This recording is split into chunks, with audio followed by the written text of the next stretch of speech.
کی پیشین گوئی پوری ہوئی. تو پہلے نمبر پہ گزارش یہ ہے کہ مشہور و معروف محدث امام ابن حبان رحمہ اللہ انہوں نے کہا کہ اس حدیث کا مصداق فتنہ مسیلمہ کذاب ہے. اس حدیث کا تعلق مسیلمہ کذاب کے فتنے سے ہے.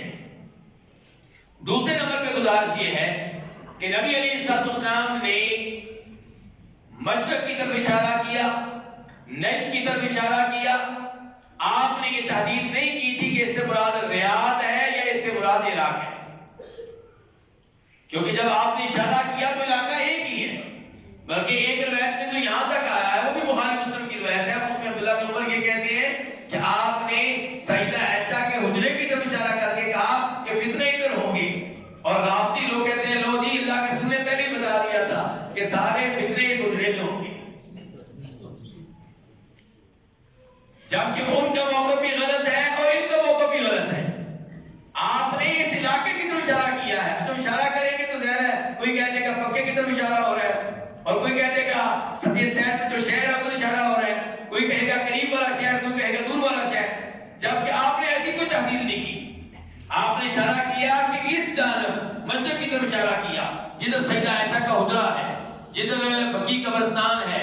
یہ جو سائڈ ہے ادھر آپ نے اشارہ کر کے کہا تھا ادھر زلزلے آئیں گے، ادھر سے فتنے اٹھیں گے. اب پھر وہ کون سا علاقہ ہے جہاں سے فتنے اٹھے؟ تو آپ عراق کے عالم دین ہیں، امام آلوسی، علامہ آلوسی، ان سے پوچھ لیں. وہ کہتے ہیں کہ فتنوں کا گڑھ جو ہے وہ ہمارا عراق ہے. اور یہ بات صحیح ہے. بڑے بڑے فتنے عراق سے اٹھے ہیں. جہمیوں کا فتنہ جو اللہ کی صفات کے منکر ہیں، قدریہ کا فتنہ جو تقدیر کے منکر ہیں، رافضیوں کا فتنہ جو جناب ابوبکر جناب عمر کو خلیفہ ماننے کے لیے تیار نہیں ہے، بلکہ بعد میں تو مسلمان ماننے کے لیے بھی تیار نہیں ہے. تو یہ سارے فتنے کسی علاقے سے اٹھے ہیں. فتنوں کی ایک تاریخ ہے، اس لیے اس سے مراد یہی علاقہ ہے. اور ویسے بھی عبداللہ بن عمر جو اس حدیث کے راوی ہیں، ان کے بیٹے سالم بن عبداللہ بن عمر جنہیں فقہائے سبع میں سے ایک قرار دیا گیا ہے، انہوں نے عراقی ہادیوں سے گفتگو کرتے ہوئے کہا تھا عراقیوں تمہاری کتنی بری عادت ہے کہ چھوٹی چھوٹی چیزوں کے بارے میں سوال کرتے ہو اور بڑے بڑے گناہوں کا ارتکاب کر جاتے ہو. پھر انہوں نے کہا کہ میرے والد عبداللہ بن عمر نے کہا تھا کہ ادھر سے زلزلے اور فتنے اٹھیں گے، یہ اللہ کے رسول کی حدیث ہے. تو سالم بن عبداللہ بن عمر جو سلف صالحین میں سے ہیں، جو تابعی ہیں، فقہائے سبع میں سے ہیں، عبداللہ بن عمر کے بیٹے ہیں، حضرت عمر فاروق کے پوتے ہیں، وہ اس کی حدیث پڑھ رہے ہیں. کن سے گفتگو کرتے ہوئے؟ عراقیوں سے گفتگو کرتے ہوئے. تو وہ اس سے مراد عراق لے رہے ہیں. ہم تھوڑی دیر کے لیے مان لیتے ہیں کہ اس سے مراد ریاض ہی ہے. مان لیا کہ نبی علیہ السلام نے اس سے مراد ریاض کو لیا ہے. تو کیا پھر ریاض کا ہر آدمی غلط ہوگا؟ کیوں جی حدیث کا مطلب یہ ہے جن احادیث میں کچھ علاقوں کی کچھ جگہوں کی مذمت بیان ہوئی ہے، کیا اس سے مراد یہ ہوگا کہ اس علاقے کا ہر آدمی غلط، ہر آدمی فتنہ، ہر آدمی فسادی، ہر آدمی کافر؟ کیا اس حدیث سے کیا سمجھیں آپ؟ تو یہ مراد نہیں لیا جائے گا. آپ نے بتایا کہ وہاں سے فتنے اٹھیں گے، تو کئی فتنے اٹھے ہیں. مسیلمہ کذاب کا فتنہ اٹھا ہے، بعد میں بھی کئی فتنے اٹھے ہوں گے. لیکن یہ سمجھنا کہ جو بھی وہاں سے آیا وہ فتنہ ہے، یہ بات غلط ہے. اور امام محمد عبد الوہاب کا جہاں تک تعلق ہے تو آپ ان کی تعلیمات پڑھ کر دیکھ لیں کہ وہ فتنہ بنے ہیں کہ نہیں بنے. انہوں نے کیا دعوت پیش کی ہے؟ کیا قرآن کی آیات کی دعوت پیش کرنا، کیا لوگوں کو اصل دین کی طرف لے کر جانا، صحابہ کرام والے دین کی طرف، نبی علیہ السلام والے دین کی طرف، یہ فتنہ ہے؟ قطعاً یہ فتنہ نہیں ہے. اور ویسے بھی اللہ رب العزت نہ کسی کی شکل کی طرف دیکھتے ہیں، نہ کسی کی مال کی طرف دیکھتے ہیں. جیسا کہ مسلم شریف کی حدیث ہے، اللہ تعالیٰ دیکھتے ہیں لوگوں کے اعمال کی طرف، لوگوں کے کردار کی طرف، لوگوں کے دل کی طرف.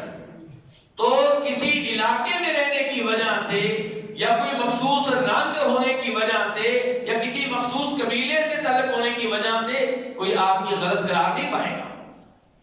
غلط قرار پائے گا اپنے غلط کردار کی وجہ سے، غلط اعمال کی وجہ سے. اس وجہ سے اسلام میں کسی کو غلط قرار نہیں دیا جائے گا کہ تیرا تعلق فلاں قبیلے سے تو اس لیے غلط ہے، تیرا یہ رنگ ہے تو اس لیے غلط ہے، تیرا تعلق فلاں جگہ سے ہے تو اس لیے غلط ہے. یہ اسلام میں ایسا نہیں. اسلام تو عدل و انصاف پہ مبنی دین ہے. اسلام ہر ایک کے کردار کی طرف دیکھتا ہے. تو ریاض سے ہونے کی وجہ سے، نجس سے ہونے کی وجہ سے اس علاقے کے ہر آدمی کی مذمت بیان کرنا یہ درست نہیں ہوگا. ویسے بھی کوئی علاقہ کسی زمانے میں اچھا ہوتا ہے، کسی زمانے میں برا بن جاتا ہے. مکہ کو لے لیں، مکہ سے زیادہ فضیلت والا کوئی شہر ہے؟ لیکن جب نبی علیہ السلام کو مکہ سے نکالا گیا، آپ مدینہ میں آئے، تو اس زمانے میں مکہ کی کیا حیثیت تھی کہ کسی مسلمان کو مکہ میں رہنے کی اجازت نہیں تھی. سب پہ واجب تھا کہ مکہ چھوڑے اور مدینہ آئے. مکہ میں رہنا حرام تھا اس زمانے میں، اور مکہ کے لوگوں سے اس زمانے میں جنگ کرنا فرض تھا، لڑنا فرض تھا اس زمانے میں. تو کیا آپ کہیں گے کہ مکہ اب ہمیشہ ایسا ہی رہے گا؟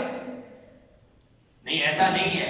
اور پھر نبی علیہ السلام نے خود مدینہ کے بارے میں کہا ہوا ہے صحابہ کرام سے کہ میں دیکھ رہا ہوں کہ تمہارے گھروں میں فتنوں کی ایسے بارش ہوگی جیسے بارش میں پانی کے قطرے گرتے ہیں. مدینہ کے گھروں میں فتنوں کی بارش ہوگی. تو کیا آپ کہیں گے مدینہ میں رہنے والے سب قابل مذمت ہیں؟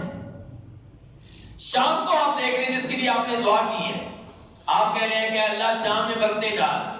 اس شام کے بارے میں قرآن میں آیا ہے سَأُرِيكُمْ دَارَ الْفَاسِقِينَ. یعنی کہ موسیٰ علیہ السلام جب شام میں نہیں پہنچے تھے اور پہنچ بھی نہیں سکے، لیکن بنی اسرائیل جب شام میں نہیں پہنچے تھے، حکم ان کو ملا تھا کہ مصر سے نکلو اور شام میں پہنچو، ارض مقدس ہے. تو اس زمانے میں شام کیا تھا؟ دار الفاسقین تھا، فاسق لوگوں کا گھر تھا، ان کا شہر تھا. تو کیا شام اب ہمیشہ ایسا ہی رہے گا؟ اور سب سے اہم بات یہ کہ امام مالک روایت کرتے ہیں کہ جناب ابو درداء رضی اللہ تعالیٰ عنہ شام میں رہتے تھے اور لیٹر لکھتے ہیں سلمان فارسی رضی اللہ عنہ کو کہ ہلم الی الارض المقدسہ، میں پاک سرزمین شام میں رہتا ہوں، آپ بھی وہاں آ جائیں. یہ کون کہہ رہے تھے؟ ابو درداء. کس سے؟ سلمان فارسی سے. سلمان فارسی آگے سے جواب دیتے ہیں ان الارض لا تقدس احدا، کوئی زمین کسی کو پاک نہیں بنا سکتی، کوئی کسی علاقے میں رہنے کی وجہ سے پاک نہیں ہو جائے گا. انما یقدس الانسان عملہ، انسان کو پاک بناتا ہے اس کا عمل. یعنی کہ جب آپ توحید میں ہیں، واجبات کا اہتمام کرتے ہیں، کبیرہ گناہوں سے بچتے ہیں تو آپ پاک انسان ہیں. اور جب آپ شرک کرتے ہیں، کبیرہ گناہوں کا ارتکاب کرتے ہیں تو آپ اچھے انسان نہیں ہیں. تو اچھا انسان بننے کا تعلق کسی علاقے میں رہنا نہ رہنا، وہاں پہ پیدا ہونا نہ ہونا، اس سے نہیں ہے. اچھے انسان ہونے کا تعلق ہے آپ کے اعمال اور کردار سے. اور امام محمد بن الوہاب رحمہ اللہ کی دعوت پہ اگر آپ غور کریں گے تو بڑی عظیم الشان دعوت ہے. شیخ صاحب کی کتب کی طرف آتے ہیں